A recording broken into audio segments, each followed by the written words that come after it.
Hey everyone, welcome to C&J Art Adventure Family Channel.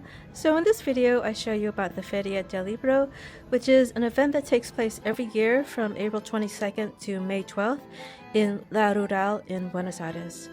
And this year I was able to sign up pretty early as a professional, which gave me free entry during the entirety of the Feria.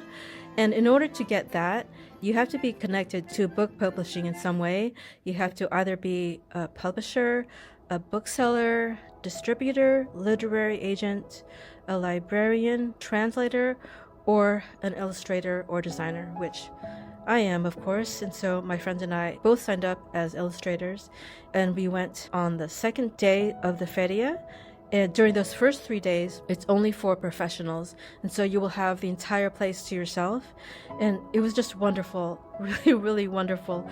We were able to look in every stand and at every book we wanted to without having to fight any crowds. And it was just wonderful. And if you don't qualify as a professional, there are a ton of discounts and promotions that you could also get. For example, teachers and children under 12 are free during the entirety of the Feria. Also, school kids and retirees can also get in for free during the weekdays with proof that you're either a student or retiree.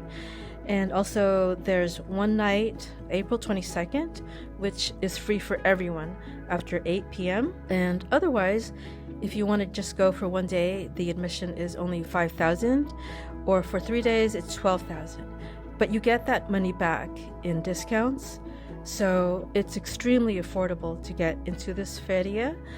And if you do go, I highly recommend that you go as early as possible, because I went during the first week, during the middle, and towards the very, very end on the second to last day. And it got progressively worse each time. The second to last time was just totally nuts. It was extremely slow to get to anywhere, but I didn't have high expectations of being able to see the entire feria anyway. I just wanted to go to a few stands and get a few books for my stepson, and that was it, you know. So it was all good.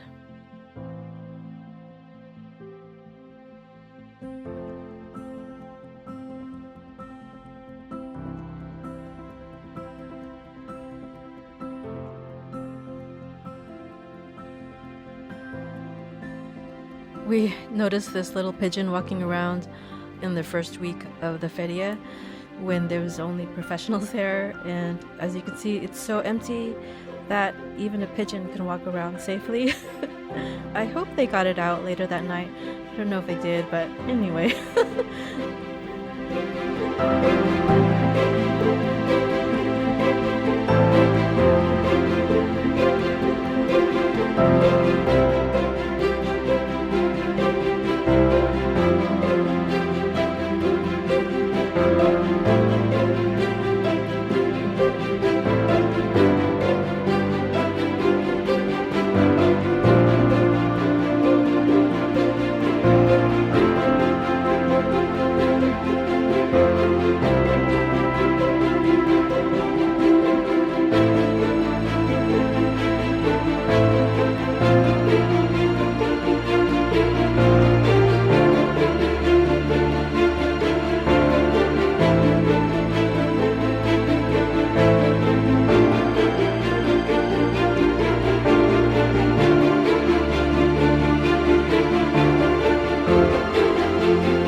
It's very different.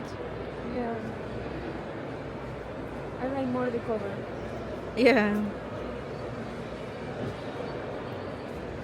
I like how it's just two colors. Yeah. Well, three. Black, white, and blue. Yeah. Just look at the detail. I'd want to put it on my wall. You can open this? Yeah. Oh. Look, It's just like a map telling you Holy who shit. each of them. holy shit. Yeah. It's amazing. So, oh my God. So amazing. I was just looking at this book by the artist Marcos Farina. It's so nice. We love the shapes and the colors. Really nice. Yeah, it's just really well done, really well designed. Oh man. Shantan, yeah, you have one of his books. I have, yeah. Which one? This illustrator is very important here. I met some years ago. His book is really, really good. Oh, have you read any of his books? I didn't read, but I follow him with Instagram, and he's very incredible. Does he always do black and white? Yes, just this style, but he has other illustrations. This is just a comic, but the illustration that he makes is incredible. I will show you later. I love these simpler styles. Just sketchy drawings with a bit of color here and there.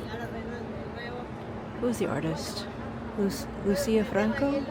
I love these glasses.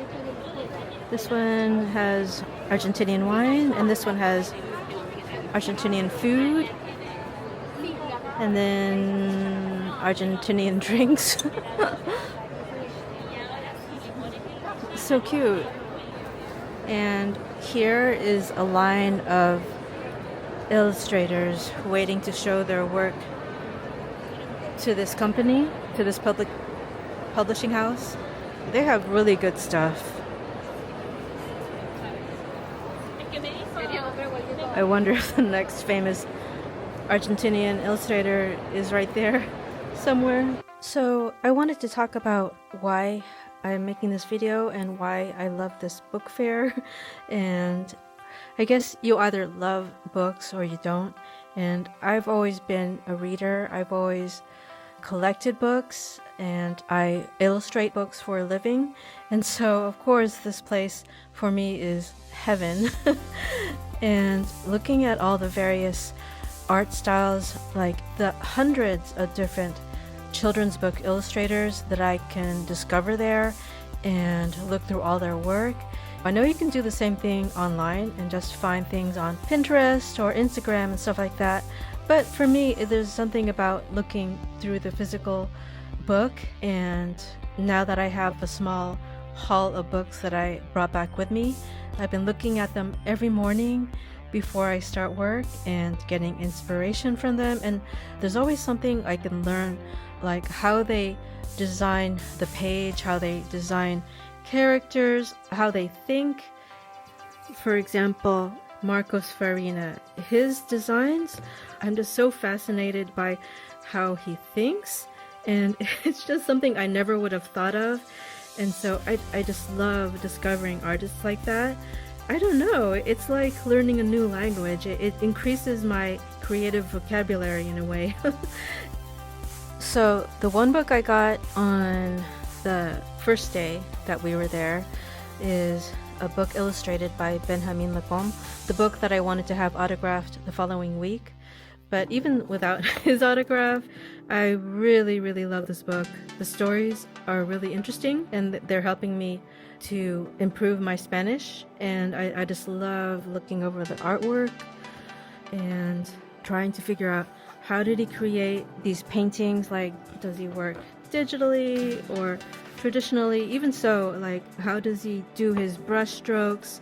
What is it about the work of Benjamin Lecomte that I find so appealing? And it's hard to put my finger on. The first thing that comes to mind is the texture of his artwork. Like, there's something so rich and soft looking about his artwork that, I don't know, it's hard to put my finger on, really. Another book I got from there by Rebecca Doutremer, Algo Fabuloso. There's something also about the texture of her work, and I do believe she does all her work by hand. It's not digital, it's all done with gouache, I believe. And so you can really tell by the brush strokes and her colors and just the attention to every little leaf and blade of grass that she takes the time to paint. It's just so beautiful, you know. And for me, it has the same feeling of looking at, say, a Van Gogh painting, just that feeling of the texture and the energy within it. You know, again, it's hard to put my finger on, and if you're not an artist, you might not understand anything I'm saying, so sorry about that. Another book that I got was by the artist Gilles Bachelet, a French artist, and his work, I'm not sure is digital or not. It looks like it's watercolor, but it could also be digital. It's really hard to tell, but he has a particular look to his artwork that is very striking and appealing to me. Even though his characters are not very cute or pretty, it's something about his process. Like, I love watercolor to begin with, and so whether he's doing this on paper or digitally, he recreates that watercolor look, and it's something that I find really, really appealing. The simplicity of his designs and his colors, and again, it's just something, it's really hard to put my finger on. What is it about his work? But yeah.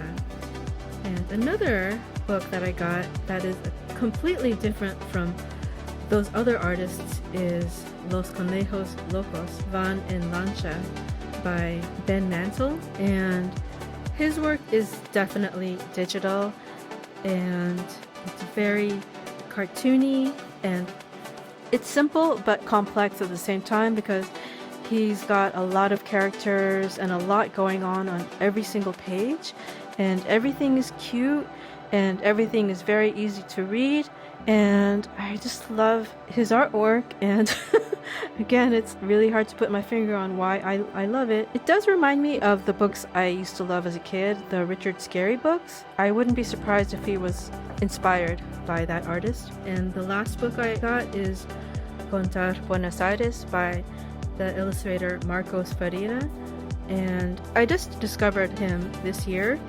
and I am so fascinated by his artwork. I've been looking at it again and again, and it's so creative, like extremely simple designs.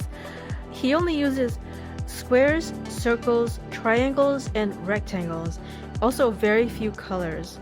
So the way he puts them together is so creative and striking. It's just, for me, really, really fascinating, and I'm like, oh man, I wish I'd thought of that. But he's great. Even though I don't plan to ever work in his style, but I still feel like I could learn a lot from this artist.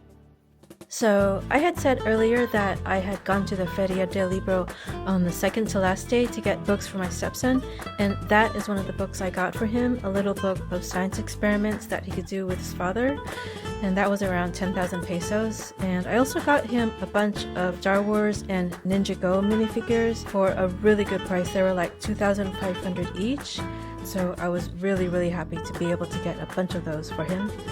And I also got him an activity book of masks that he could color and cut out, and he's already gone through most of the book already. He really loves playing dress up, so I knew he'd love that book. And I also got him the first 2 books of the Pokemon Black and White series, and I also got him the first book of the Amulet series for when he gets older, and even if he never gets into reading by himself or reading this series, I at least enjoyed reading it. And yeah, it was a really good story, so hopefully I'll be able to finish the rest of the series. And the minifigures, they came in with these little magazines that had a little comic with it and games and posters, so those were also a really big hit with my stepson, and my husband and stepson had a lot of fun putting these together. I think my husband had as much fun putting them together as my stepson did, and we love these minifigures. And we put them on our Star Wars shelf, of course, at least the Star Wars ones, and then the Ninjago ones on the stairs. And I also gave Tiny Richie Luke Skywalker's lightsaber. Since I can't find a shovel for him, in the meantime, he can have that lightsaber, and I think it's perfect for him. Anyway, thank you so much for watching this video. If you enjoyed it and would like to see more content like this, please give this video a like and consider subscribing to my channel. I also have a Buy Me Coffee link down below, and hope to see you next time. Ciao!